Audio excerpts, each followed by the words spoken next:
今天跟大家聊聊买首套房有哪些羊毛可以薅。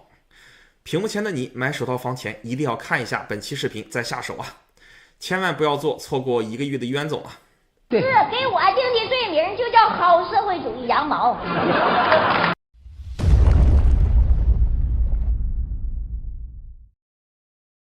大家好，我是 Norman。自从上次做了买自住房的视频之后，大家反响很强烈。今天再做一期视频，聊聊在加拿大买首套房能薅到哪些羊毛，拿到什么福利。原创内容制作不易，麻烦屏幕前的你帮我点个免费的赞，关注一下我的频道，感谢支持。我把首套房的福利分成了下面几种情况：超级好用的、可能有用的，以及比较鸡肋的。我以安省和多伦多为例，先来说说第一类超级好用的。第一项羊毛 Land Transfer Tax Refunds 土地转让税退税。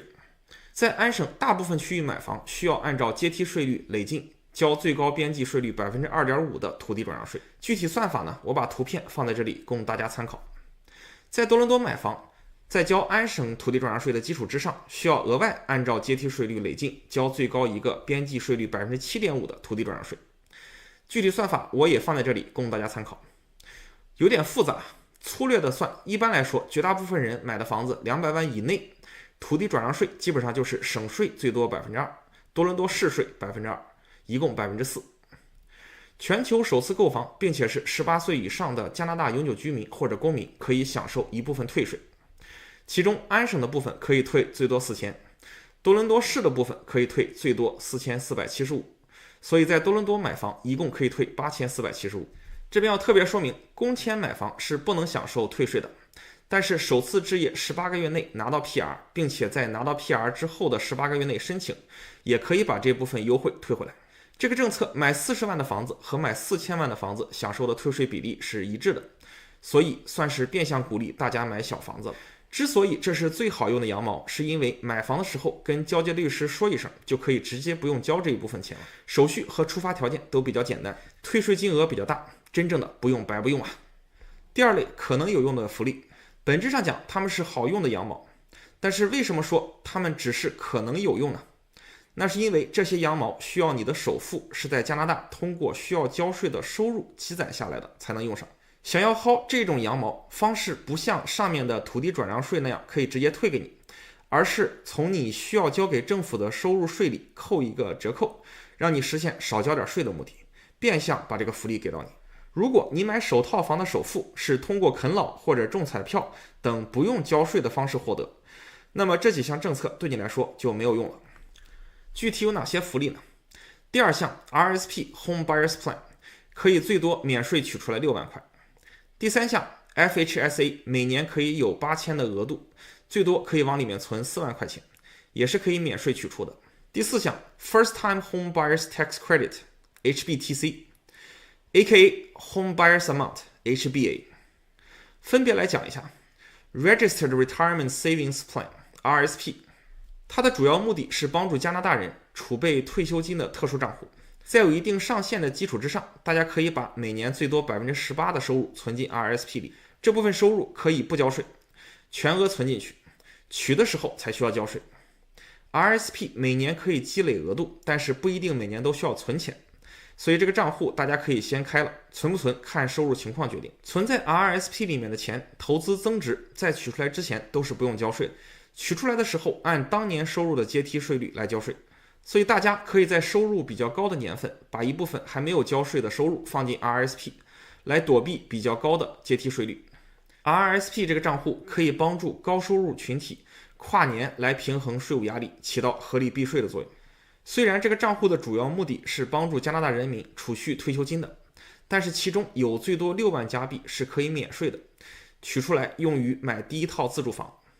不过15年之内需要分批次把借出来的这最多6万加币还回 RSP。 我觉得这可以说是 RSP 最重要的用处了。那么 Norman 还推荐 RSP 有什么其他用法呢？感兴趣的朋友欢迎评论区告诉我，感兴趣的人多，我就单开一期视频详细的讲讲 RSP。 First Home Savings Account FHSA 这个账户是2023年4月1日新出的账户类型，每年可以存最多8000块，往里存最多存4万，能取出来多少就要看你和你的账户基金经理能给你赚多少钱。如果你还没有买第一套房，即使你不准备往 FHSA 里存钱，也要先开一下这个账户来积累额度。如果 FHSA 里的钱取出来是为了买第一套房，那么这个钱取出来的时候也是完全不用交税的。如果以其他的目的取出来，就会占用到别的账户的额度，比如取到 RSP 里，或者需要交税了。在你首次从 FHSA 里取出来不用交税的钱，购买第一套房子之后，需要在当年把这个账户关闭。First Time Home Buyers Tax Credit HBTC aka Home Buyers Amount HBA， 这是在你买了第一套自住房给对应的年份报税的时候可以拿到的福利，最多可以报1万的 taxable income， 并省下其中1500块给联邦的税和500块给安省的税，总计不超过2000加币。这个政策也是需要你得先有收入才能用得到的。如果忘了报呢，3年内可以找会计补上，再久远可能就补不上了。所以最近买第一套自住房的朋友们，快去看看报税记录，这个羊毛有没有薅到呀？最后来说说第3类比较鸡肋的福利。比较鸡肋的主要原因是因为这些政策不太能用得上，适用面窄，中看不中用，省不了多少钱，甚至要花钱。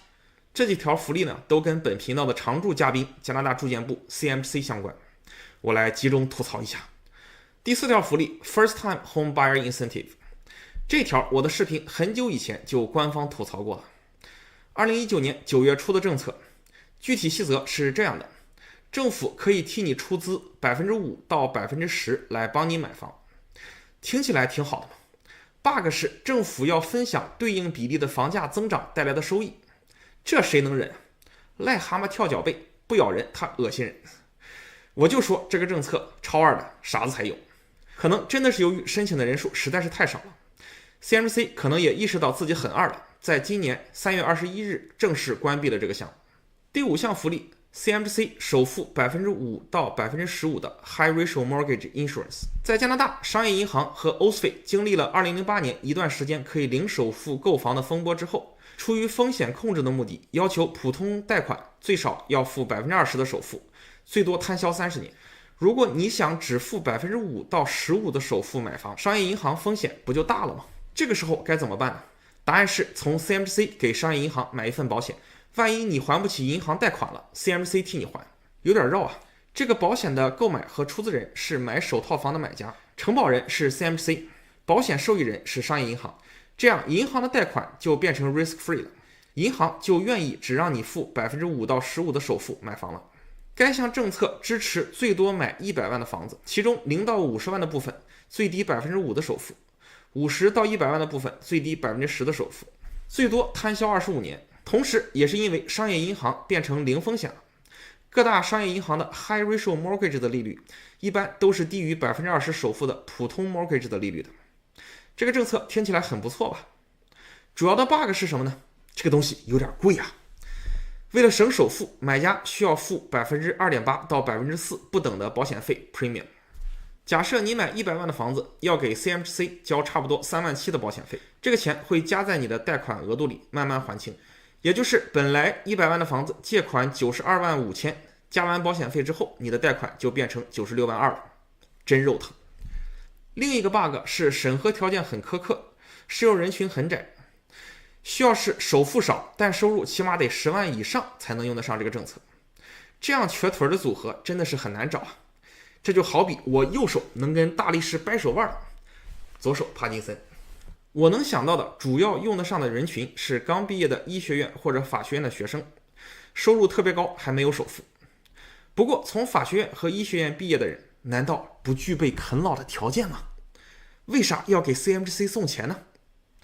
我的职业生涯中处理过的购买首套房的客户里，只有个位数的人用到过 CMHC 的这项 policy， 不到总人数的 1%。 如果这个受众面已经够小了，最后这个不能算得上羊毛的羊毛，我估计和第5条差不多，应该没什么人薅得到。第7项福利 CMHC 最近出的一个政策调整，首次买房并使用了 CMHC 贷款保险的买家，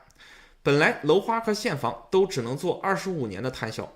现在买楼花的人群可以摊销30年。我个人是比较反对首套自住房买楼花的，楼花还是更适合用来投资，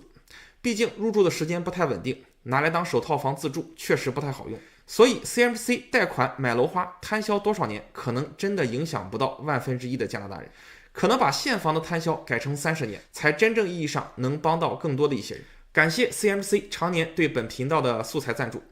你们兢兢业业的不干人事，努力给大家创作段子，真的是辛苦了呀。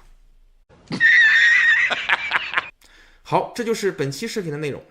点关注不迷路，房子上的问题找 Norman 就够了。